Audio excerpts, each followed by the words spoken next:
Le thème de cette vidéo est la structure de l'atome. Qu'est-ce qu'un atome, un ion ou une molécule? Afin de mieux comprendre le fonctionnement, nous allons comparer quelque chose que l'on connaît, c'est-à-dire la Terre, avec un satellite qui tourne autour, qui est la Lune. C'est-à-dire, au milieu de la Terre, il y a un point chaud que l'on appelle le magma. De la même manière, un atome est formé d'une boule avec des choses qui tournent autour. Regardons ce qu'il y a à l'intérieur de la boule. À l'intérieur de la boule, il y a des éléments positifs, comme le magma, et autour des éléments négatifs. Pour tenir ce magma, ces éléments positifs, nous avons les éléments neutres. Maintenant, arrêtons avec ce système planétaire et partons plutôt avec le système des atomes. Donc, les éléments négatifs sont appelés électrons, c'est des charges négatives. Le noyau est lui formé de choses plus qu'on appelle des protons, qui sont des charges positives, et qu'on a dit tout à l'heure des neutres, qui sont tout simplement des neutrons, qui sont des charges neutres.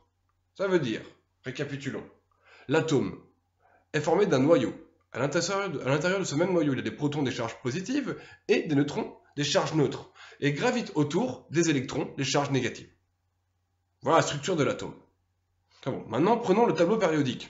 Nous allons comprendre comment ça fonctionne. Dans le tableau périodique, il y a le numéro atomique qui correspond au nombre de protons, et le nombre de masses qui correspond au nombre d'éléments présents dans le noyau. Ça veut dire les protons plus les neutrons. Étudions le beryllium, afin de mieux comprendre par l'exemple. Le beryllium, le 9 représente le nombre de masses, ça veut dire le nombre de protons et de neutrons. Ça veut dire qu'on a un noyau avec 9 éléments à l'intérieur. Le 4 représente le nombre de protons. C'est le numéro atomique. Ça veut dire qu'il y a à l'intérieur de ce noyau 4 protons, c'est-à-dire 4 charges positives. La composition de l'atome, pour l'instant, est donc de 4 protons et de 9 moins 4, c'est-à-dire 5 neutrons. Un atome est électriquement neutre, ça veut dire qu'il a autant de charges positives que de charges négatives. Il a donc autant de protons que d'électrons, c'est-à-dire 4 électrons. Maintenant, enlevons 2 électrons. Ça veut dire qu'il a perdu 2 électrons.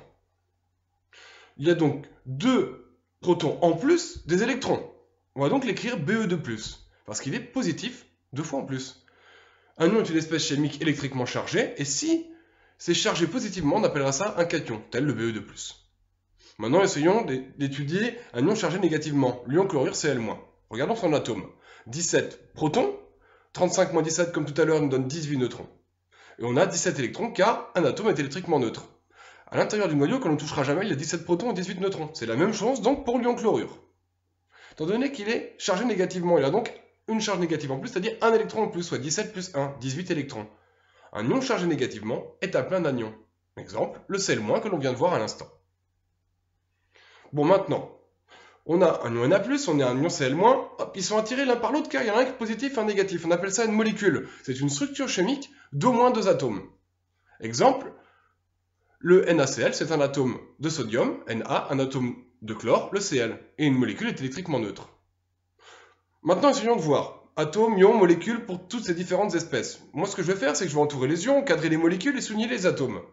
Fe2+, SO4-2- sont tous les deux chargés. C'est donc des ions. FeCl2, H2O et H2 sont formés d'au moins 2 atomes. C'est donc des molécules, et F est tout seul, c'est un atome.